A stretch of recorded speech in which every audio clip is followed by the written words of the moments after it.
He's Washington Redskins cornerback Josh Norman back here on the Rich Eisen Show. How you been, Josh? Hey, what's going on, man? I'm doing all right. Where have I found you? Tell me what's going on in the Monday of Memorial Day week with Josh Norman. What do you got for me before Memorial Day week? Well, coming back from a funeral. Oh, no. I'm sorry to hear that. One of the pastors that I, visit his church quite often. He's one of the friends of the family. He passed away on Saturday, so they had a burial for him on Monday. I came out here and, showed my gratitude to him. So, well, I offer my condolences to you and everybody who knew this pastor. And so, what do you do at this part of the year? Is I guess my way of asking, outside of attending to anything like that. Well, I just got back from Paris. I was over there with the soccer club, Paris Saint-Germain, PSG. Okay. I was over there for the weekend. They had their final match of the year, and I went out and showed my, they brought me out that way, and it was a joy. I had a good time. Do you speak French? Really Do you speak French, Josh? Oh man, I spoke it when I was in high school, and then I dropped off from it, so I don't know it. And then I can pick up when I get back over there. I can pick up on some of the words they're saying, like the bonjour, si, bye bye, and s'il vous plaît. It's a couple of things. It's a couple of things I pick up on. I can say over there. So sometimes watching you in a football field, you seem very fluent in French. Basically, what you say to some other people seems like you speak French there, Josh. Am I wrong? I know you're not about to start. You're not about to start, Rich. No, man, I don't speak that. We have it's a good time. We have a good time on the field when we play our matches. So, I pick up a few things from those guys and I bring back with me. So, when do you think about football? When do you think about it? When do I think about it? Yeah, when does I think that's every day I wake up. I think that's for me. I wake up on it, I go to sleep on it. I think it's best. You always got to work at your craft, no matter what day it is. If you're sleeping, you sleep in your craft. You're sleeping about making a play. You're sleeping about making an interception for a touchdown. That's me. I think that's what we do.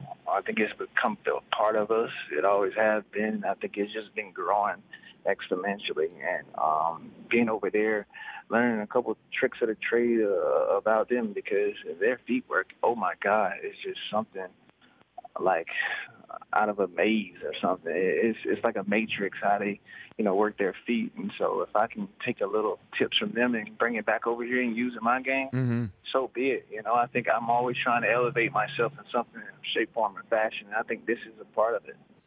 Josh Norman of the Washington Redskins joining me here. Alshon Jeffrey and Brandon Marshall have joined the divisions. Josh, do you know either one of these guys personally?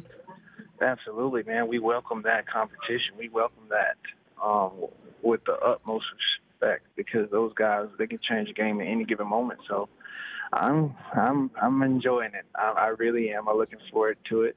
Nothing is better than the best, and that competition is get it out of you. So let's see what it happens. So with Dez in the mix too, who's the best wide receiver in the NFC East, do you think? I know we got a crazy cast of crew at the NFC East. I tell you, that's probably the hardest division that I've come from. Well, obviously I've only been one other one, NFC South. They had a couple dogs there, and Julio and Mike Evans, and Brandon Cooks, but now he's over in the Patriots. But when you look at those guys, man, every team has someone. So it's not you taking a break off. No, you got to play those teams half of your season. You got to play them twice. So I got to play Alshon. I got to play Brandon Marshall and OD. And I got to play that guy, Dez, over there in Dallas. So, I mean, like I said, when you look at our division, that is by far, I think, the premier division for wide receivers. So when you use the word crew, that's a boating term. Was that a reference to Odell Beckham, Josh? Is that what that was? I don't know what kind of reference that is. You guys take it as. You can take it as anything you want. Now, did you just you guys me with the media? Did you really just do that? No, man. You can't do that to me. But you did that to me, Rich, when you just hit me with the, you guys, like the whole boating thing. Come on, man. You know. You know what? You're right. You're right. You're right. I'm jabbing you a little bit. You hit me where it hurt, Josh. See, you are good at it, man. You are good at finding the weak spot. You're very good at that. Hey, man, pinch him a little bit, man. Pinch him a little bit. I'm sorry. I got my little Who's that? Nephew. That's my little nephew. He's in the car. We come back from the funeral, and he's having a nice little time over there playing with himself. How is he? How old is he? He's good. What nephew is? What's 1 and 8 months. He's 8 months. Wow. Man. Yeah, man. That's a youngin'. He's 8 months. That's a youngin'. He is. Hey. He's a little youngin' coming up to be a baller soon. So. Surrounded by family and a serious question for you, Josh, because the conversation in the NFL last couple of days, I don't know if you were in Paris or not, was about concussions and Tom Brady's wife saying that he suffered them even though he didn't show up on the injury report, and other players basically saying that they have had concussions.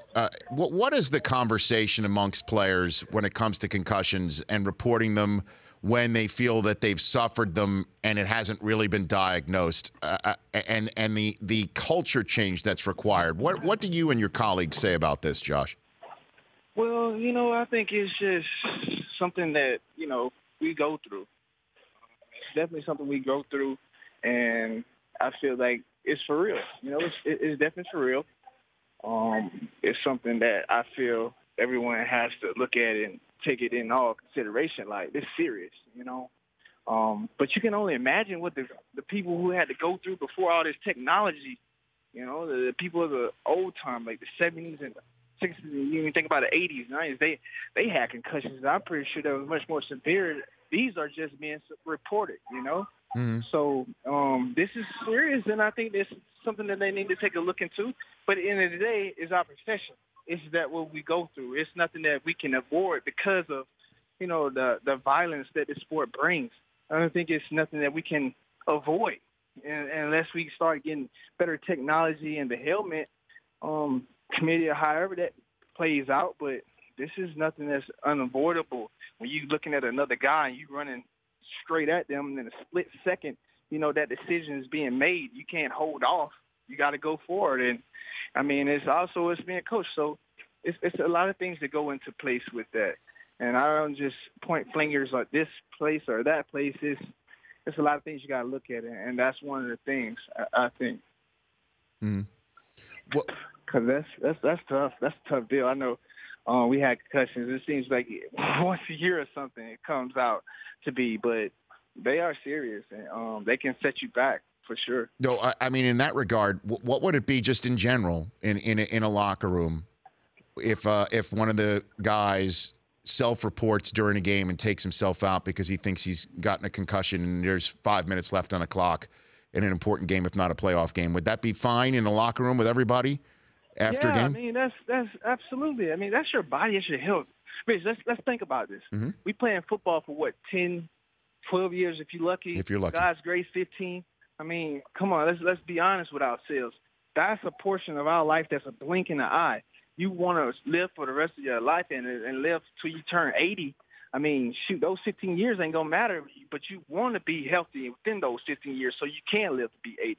And I think that's the biggest thing that we look at now, because you have those complications later on after you're done playing. That's when it really hits you. So those concussions are truly they're surreal. They're for real. They're not nothing to play with. They're not a joke, because your brain is the thing that's going to last with you the longest, and you got to have that. So, yeah, man, that's for real. Redskins cornerback Josh Norman, a couple more minutes left with him. The owners over the next couple of days thinking of taking 5 minutes off of the overtime period from 15 minutes to 10, saying that is a player safety response. What do you say, Josh? Do you like that idea? 10 minutes overtime instead of 15? I wouldn't get into all that now. I wouldn't get into all that. Let's not continue to keep changing the game. If it's always been that way, then so be it. If you trying to change the game just because we say we want to, do safety, then I can't see why you would change it. I mean, we know what we get into. We going out there, we playing the game. We playing to try to win. We putting all our hard-earned effort into it, and we want to win. And you taking that back, nobody want to end in a tie. Nobody want to end in a stupid tie. We end in the tie with Cincinnati, and shoot, taking that tie away, we would win that game, then we would have went to the playoffs. But no, we tied, and so therefore we lost the last two, and we was out the playoffs. You know, I think that tie is just should be thrown out, and I think if you leave that game until that 10-minute mark, I mean, the extra 5 minutes can, affect the game. So I think that's just leave the game alone the way it is fine. I mean, you keep messing with it, and problems happen. So I don't know. When are you back at it with your teammates, the OTAs? When's that coming up? This week? Next week? What do you got? Yeah, this week. We back at it tomorrow. We're back at it tomorrow. Tomorrow. We're cracking it up tomorrow. So it's gonna be really cool to see the guys back at it. And we've been working out whole summer, so this whole off season. So it's gonna be cool to see these guys put on some helmets and go at it. Go at it. Well, Josh, I appreciate the time. As always, let us know when you're out here in Los Angeles, okay? Get you back in studio. Oh, yeah, absolutely, man. You guys always been a friend, so I appreciate that. It. Now that was a good use of you guys right there. See? There you go. Okay? That was one that I'll accept, okay? My man, Rich. Appreciate you. Right back at you. That's Josh Norman of the Washington Redskins at J_NO24. The Rich Eisen Show, weekdays at noon Eastern on radio stations across the country and audience. If you liked some of that, get some more of that on the Rich Eisen Show app. Follow all the information you see right here on the Rich Eisen Show.